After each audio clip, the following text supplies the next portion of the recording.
శ్రీమాత్రే నమః. సద్గురు జ్యోతిష్యాలయం జూలై నెల రాశి ఫలితాలు కొన్ని అనివార్య కారణాల వల్ల ఒక 10 రోజులు లేటుగా నేను మీ ముందుకు వస్తున్నాను. జూలై 10వ తారీఖు నుండి మొదలు పెడితే జూలై 30 వరకు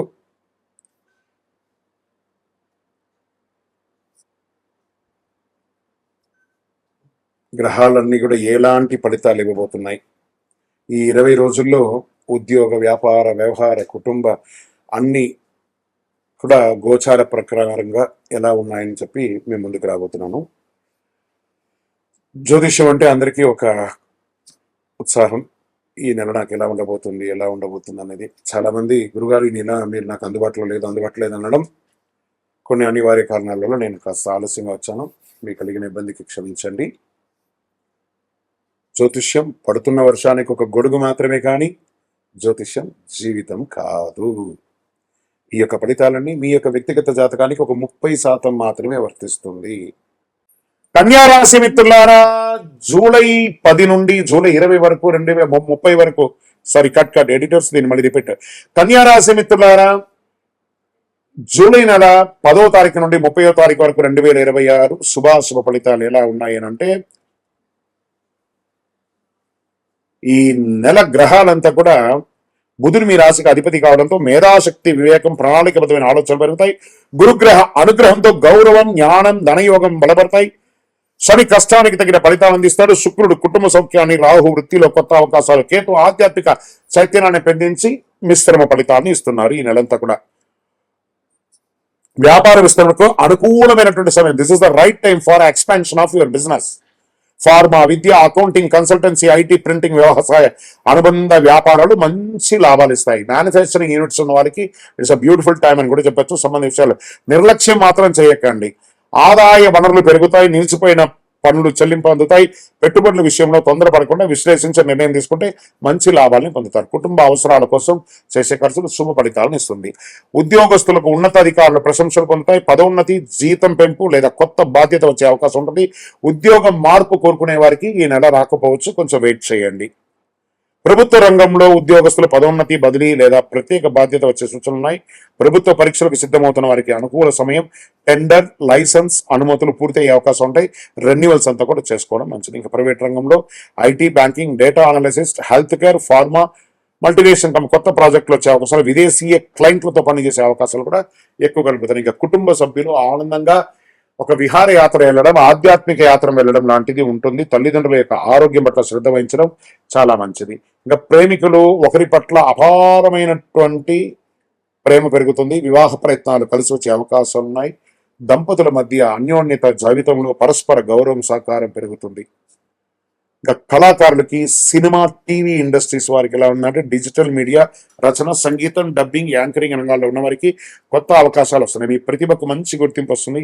ఆలస్యమైనటువంటి ప్రాజెక్టులు మళ్ళీ మీకు ప్రారంభమయ్యే అవకాశాలు ఎక్కువగా ఉంటాయి. కోర్టు కేసులో అనుకూల పరిణామాలు కాస్త పోస్ట్పోన్ అయినా అవుతుంది, కానీ కాస్త వెయిట్ చేయండి.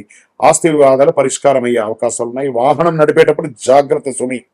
విదేశీ అవకాశాల్లో, ఉద్యోగంలో, ఉన్నత విద్యా పరీక్ష, పరిశోధన, వ్యాపార ఒప్పందాలు, వీసా వ్యవహారాల నుంచి పురోగతి ఉంటుంది. ఆగస్ట్, సెప్టెంబర్ నెలలో, జూలై కాస్త మిశ్రమంగా ఉన్నాయని కూడా చెప్పొచ్చు.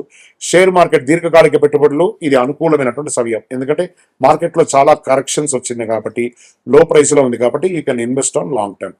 మంచి అవకాశాలు 3 నెలల నుంచి 6 నెలలలోపు మీరు పెట్టిన పెట్టుబడికి 100% లాభం పొందే అవకాశాలు బాగా కనబడుతున్నాయి. అధిక రిస్క్ ట్రేడింగ్స్ అవన్నీ చేయకండి. రియల్ ఎస్టేట్, ఇల్లు, ప్లాట్, వ్యవసాయ భూములన్నీ కూడా స్తబ్దతగా ఉంది. కాస్త ఒక నెల పోతే తెలుస్తుంది. ఆరోగ్యం, జీర్ణకోశ సమస్య, చర్మ అలర్జీ, ఒత్తిడి, నిద్రలేనితనం ఇవన్నీ కూడా ఉన్నాయి. కాబట్టి యోగా, ధ్యానం, తగినంత నీరు తాగండి, మంచిది. రైతులకి ఆధునిక వ్యవసాయ పద్ధతులకి ట్రైనింగ్ పొందుతారు. మిషనరీస్ని తీసుకొస్తారు. మ్యాన్ పవర్ తగ్గించుకొని మీరు ముందుకెళ్లే అవకాశాలు బాగా కనబడుతున్నాయి. దీంట్లో మీరు కూరగాయలు సాగు, పొడి పరిశ్రమ, పూలు సాగు చేసే రైతుల లాభం పెరుగుతాయి. ప్రభుత్వ వ్యవసాయ పథకాల ద్వారా ప్రయోజనం పొందే అవకాశాలు ఎక్కువ కనబడుతున్నాయి. విద్యార్థులకు పోటీ పరీక్ష, chartered accounts, medical, engineering, civil, విదేశీ విద్యకు సిద్ధమవుతున్న వారికి this is the right time. ఈ నెల అదృష్ట దినాలు 11, 15, 18, 22, 27, 30 తారీఖు చాలా బాగుంటుంది. అదృష్ట సంఖ్య 5, 6, 8. అదృష్ట రంగులు ఆకుపచ్చ, తెలుపు, లేత పసుపు. అదృష్ట దిక్కు ఉత్తరం అని కూడా చెప్పొచ్చు.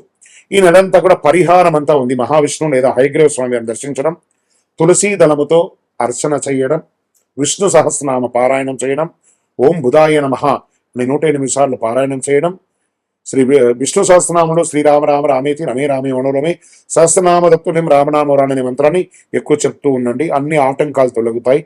ఈ నెల పచ్చ పెసర్లు, పచ్చని కూరగాయలు, విద్యార్థులకు పుస్తకాలు, పెన్ను, నోట్బుక్స్, పేద విద్యార్థులకు ఫీజులు సహాయం చేయడం వల్ల బుధగ్రహం అనుకూలం మరింత పెరిగి అద్భుతంగా ఉండే అవకాశాలు కనబడుతున్నాయి. జ్యోతిష్య విశ్లేషణలో ఏం చెప్పబడుతుందంటే గొప్ప విజయాలకి నాంది పలుకుతాయి. ఈ యొక్క జూలై నెల మీరు దాన్ని ఉపయోగించుకుంటే చాలా మంచిది. విజయోస్తు. మీ యొక్క వ్యక్తిగత జాతకం తెలుసుకోవాలనుకుంటే మీ పరిసర ప్రాంతాల్లో ఉన్నటువంటి గురువులని సంప్రదించండి, జ్యోతిషాస్త్ర నిపుణుల్ని సంప్రదించండి. లేదా మా ద్వారానే మీరు జ్యోతిష్యం తెలుసుకోవాలి అని అనుకుంటే మా ఛానల్లో కనబడుతున్న డిస్ప్లేలో కనబడుతున్నటువంటి నంబర్కి మీ పేరు, మీ date of birth, time of birth, place of birth WhatsApp చేయండి. మా అడ్మిన్స్ మీకు రిప్లై ఇస్తారు. ఇంకను శక్తివంతమైనటువంటి ఫలితాలు పొందడానికి అతి శక్తివంతమైనటువంటి కరుంగాలి మాల, ఈ కరుంగాలి మాలను మన దేవాలయంలో 48 రోజులు పూజ చేసి సిద్ధంగా ఉంచాం. చండీ, సుదర్శన, సుబ్రహ్మణ్య భుజంగం చేసి ఇలాంటి మాల ఉంది రెడీగా. ల్యాబ్ టెస్ట్ చేసి కావలసిన సంప్రదించండి. మాతో మాట్లాడి కన్ఫర్మ్ చేసిన తర్వాతనే మాల తీసుకోండి, కానీ డైరెక్ట్గా తీసుకోండి. ఇక్కడ ఆన్లైన్లో మేము అమ్మట్లేదు. మా సంస్థకు మీరు అప్రోచ్ అయితేనే, వాట్సాప్ ద్వారా ఫోన్ చేస్తేనే మీకు ఇస్తాను. కానీ మీరు బయట ఆన్లైన్ నుంచి తెచ్చుకుంటే మా సంస్థకు ఏ విధమైనటువంటి సంబంధం లేదు. మీరు అందరూ క్షేమంగా ఉండాలని ఆ భగవంతుని ప్రార్థిస్తున్నాను. సర్వే జనాః సుఖినో భవంతు. నువ్వులు ఒక చేతుల్లో నుంచి ఇంకొకరు తీసుకోవచ్చా అంటే, వ్యాపారస్తులు వాడు తీసుకొచ్చి మీ చేతిలోనే పెడతాడు. తీసుకోండి, మీరు అడగట్టు నేను నువ్వులు ముట్టుకోను అని అంటారా, పో అంటాడు. ఈ సెంటిమెంట్స్కి అంతా వెళ్ళకండి.